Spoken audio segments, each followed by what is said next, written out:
Bonsoir à tous, c'est votre maïticien Axel.k 237. Et bonsoir particulier à toutes les femmes enceintes. Aujourd'hui, nous allons parler de comment calculer sa période féconde. Beaucoup de femmes ont des difficultés à déterminer quelle est leur période où la probabilité de tomber enceinte est la plus élevée. Ce qui est important de savoir ici, premièrement, pour une femme, c'est de déterminer la durée de son cycle. Nous pouvons classifier les cycles en fonction de leur durée en cycle court, cycle moyen et cycle long. Les cycles courts vont en moyenne de 24 à 26 jours. Les cycles moyens vont en moyenne de 27 à 31 jours. Et les cycles longs vont de plus de 32 jours. Il est aussi bon de savoir que la période entre l'ovulation et le début des menstruations est une période fixe qui est de 14 jours. Connaissant ces valeurs, donc c'est facile de pouvoir déterminer sa période féconde. Il suffit seulement de soustraire 14 sur le premier jour des règles.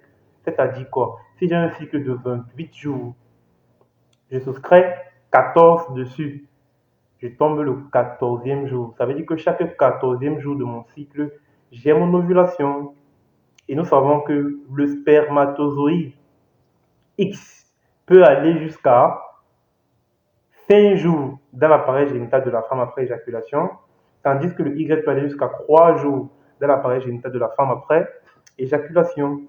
Donc il suffit donc, si je sais que mon cycle a pour jour d'ovulation le 14e jour du cycle, il suffit donc que 5 jours avant mon ovulation et 5 jours après mon ovulation, ça sont les marges maximales. J'évite tout simplement d'avoir les rapports. Si je prends le cas, par exemple, où je crée mes intervalles en fonction du spermatozoïde X, ça veut dire quoi? Du 14e jour, je soustrais 3 jours, y compris le 14e jour, ce qui nous laisse le 12, et j'ajoute 3 jours, y compris le 14e jour, ce qui nous donne le 16. Cela signifie que du 12 au 16e jour de mon cycle, je ne suis pas fécond. Je suis hyper fécond. Ce qui signifie que du 12e au 16e jour de mon cycle, je suis très fécond. Et la probabilité de tomber enceinte est d'autant plus élevée quand nous sommes proches du 14e jour. Je vous remercie, j'espère que la vidéo vous a plu. N'hésitez pas à vous abonner et à laisser un petit cœur pour plus de vidéos. Merci. Prenez soin de vous.